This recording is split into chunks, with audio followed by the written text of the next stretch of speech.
തുടർച്ചയായ 7-ാം ദിവസവും ഇറാന് മേൽ US നടത്തിയ അതിരൂക്ഷമായ ആക്രമണങ്ങളുടെ പ്രത്യാക്രമണം എന്നുള്ള രീതിയിൽ ഗൾഫ് രാജ്യങ്ങളായ ബഹ്റൈനും കുവൈറ്റിനും ജോർഡാനും ഒക്കെ നേരെ വളരെ വലിയ രീതിയിലുള്ള ആക്രമണങ്ങളാണ് ഇറാൻ ഇന്ന് ഈ ജൂലൈ 18-ാം തീയതിയും നടത്തിയിരിക്കുന്നത്.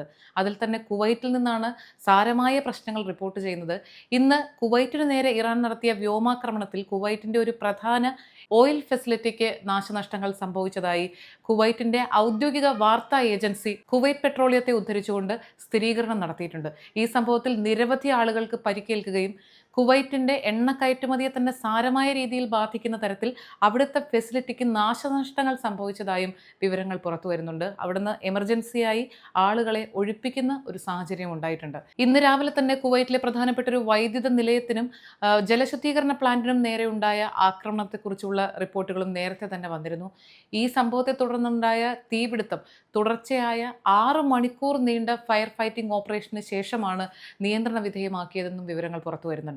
ഇതുമൂലമുണ്ടായ പ്രശ്നങ്ങൾ പരിഹരിക്കുന്നതിന് പ്രധാനമായി പവർ ഗ്രിഡ് മെയിൻ്റനൻസുമായി ബന്ധപ്പെട്ട് കുവൈറ്റിൽ താമസിക്കുന്ന ആളുകളോട് ഇന്ന് രാവിലെ 11 മണി തൊട്ട് വൈകുന്നേരം 5 മണി വരെയുള്ള സമയത്ത് വൈദ്യുതിയുടെ ഉപയോഗത്തിൽ നിയന്ത്രണം ഏർപ്പെടുത്തണമെന്നുള്ളൊരു ആവശ്യവും അതോറിറ്റീസ് പുറത്തുവിട്ടിരുന്നു. കുവൈറ്റിന് നേരെ ഈ കഴിഞ്ഞ ദിവസങ്ങളിലും ഇന്നുമൊക്കെ ഉണ്ടായ തുടർച്ചയായ ഈ ആക്രമണങ്ങളുടെ പശ്ചാത്തലത്തിൽ സാധാരണക്കാരുടെ ജീവനും സുരക്ഷയ്ക്കും ഭീഷണിയാകുന്ന രീതിയിൽ അടിസ്ഥാന അവശ്യ വസ്തുക്കൾക്കും സിവിലിയൻ കേന്ദ്രങ്ങൾക്കും നേരെ നടത്തുന്ന ആസൂത്രിതമായ ആക്രമണ സ്വഭാവമാണ് ഇറാൻ ഉള്ളതെന്നാണ് കുവൈറ്റിൻ്റെ ഭരണകൂടം ഇപ്പോൾ ചൂണ്ടിക്കാട്ടുന്നത്. ഇനി ബഹ്റിൻ്റെ കാര്യം നോക്കിയാലോ. ബഹ്റിനിൽ ഇന്ന് 5 തവണയാണ് എമർജൻസി അലേർട്ട് മുഴങ്ങിയത്. പുലർച്ചെ 2:43, അത് കഴിഞ്ഞ് 4:26, രാവിലെ തന്നെ 5:17, അതിനുശേഷം രാവിലെ 10:20, ഉച്ച കഴിഞ്ഞ് 2:55. ഔദ്യോഗികമായി നാശനഷ്ടങ്ങളോ മറ്റു പ്രശ്നങ്ങളോ ഒന്നും റിപ്പോർട്ട് ചെയ്തിട്ടില്ല എന്നുണ്ടെങ്കിൽ പോലും താമസിക്കുന്ന സ്ഥലത്ത് ഇങ്ങനെ തുടർച്ചയായി അപായ സൈറനുകൾ വരുന്നതും എമർജൻസി അലേർട്ട് വരുന്നതും ആളുകളിൽ അസ്വസ്ഥത ഉണ്ടാക്കുന്നു എന്നുള്ളത് വാസ്തവം തന്നെയാണ്. ഇനി വിമാന സർവീസുകളുടെ കാര്യം നോക്കിക്കഴിഞ്ഞാൽ കുവൈറ്റിൻ്റെ വ്യോമപാത ഇന്ന് പല സമയങ്ങളിലും അടച്ചിടുകയും പിന്നീട് ചില സമയങ്ങളിൽ പ്രവർത്തന സജ്ജമാക്കുകയും ഒക്കെ ചെയ്ത സാഹചര്യം ഗൾഫ് മേഖലയിലെ വ്യോമഗതാഗതത്തെ തന്നെ ബാധിച്ചിട്ടുണ്ട്. UAE-യിൽ നിന്നുള്ള പല വിമാന സർവീസുകളും കുവൈറ്റിലേക്കുള്ളത് ഇന്നും നാളെയുമൊക്കെ റദ്ദ് ചെയ്തതായുള്ള ഔദ്യോഗിക അറിയിപ്പുകളും വന്നു കഴിഞ്ഞു.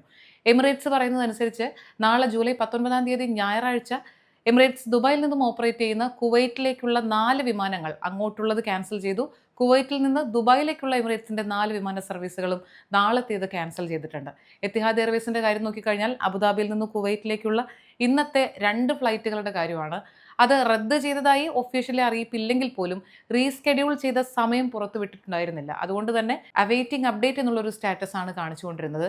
എയർ അറേബ്യ ഷാർജയിൽ നിന്നും അബുദാബിയിൽ നിന്നും ഓപ്പറേറ്റ് ചെയ്യുന്ന കുവൈറ്റിലേക്കുള്ള സർവീസുകൾ ഇന്നത്തെയും നാളത്തെയും സ്കെഡ്യൂൾഡ് ഫ്ലൈറ്റുകൾ ക്യാൻസൽ ചെയ്തതായി അറിയിച്ചിട്ടുണ്ട്. അൽ ജസീറ എയർലൈൻസും കുവൈറ്റ് എയർവേസിൻ്റെയും ഒക്കെ വിമാന സർവീസുകളെ പ്രതികൂലമായി ബാധിച്ചിട്ടുണ്ട്. പല വിമാനങ്ങളുടെ സമയക്രമീകരണങ്ങളും മാറ്റിയിട്ടുമുണ്ട്. അപ്പോൾ കഴിഞ്ഞ ദിവസം പറഞ്ഞതുപോലെ തന്നെ ഫ്ലൈറ്റ് യാത്രകൾ നടത്തുന്ന ആളുകൾ വരും ദിവസങ്ങളിലൊക്കെ നിങ്ങളുടെ ഫ്ലൈറ്റിൻ്റെ എക്സാക്ട് ടൈമിംഗ് ഒരിക്കൽ കൂടി അന്വേഷിച്ച് ഉറപ്പുവരുത്തിയ ശേഷം മാത്രം യാത്രയ്ക്കായി എയർപോർട്ടിലേക്ക് പോവുക. ദുബായ് വാർത്ത നൈറ്റ് അപ്ഡേറ്റ്സ് 2026 ജൂലൈ 18-ാം തീയതി ശനിയാഴ്ച. Night updates supported by ELL Properties, Kalyan Jewelers, Lulu Supermarket, Hypermarket and Department Store, Fira Foods, Al Nasood Cargo, Gold Star Rent-A-Car, Dr. Rasina's Ayurvedic Clinic, Iron Gold and Diamonds, Choco World, Partha Signature Abu Shagara Sharjah, ABC Cargo and Courier, Fisherman's Hub, Hashim Hypermarket.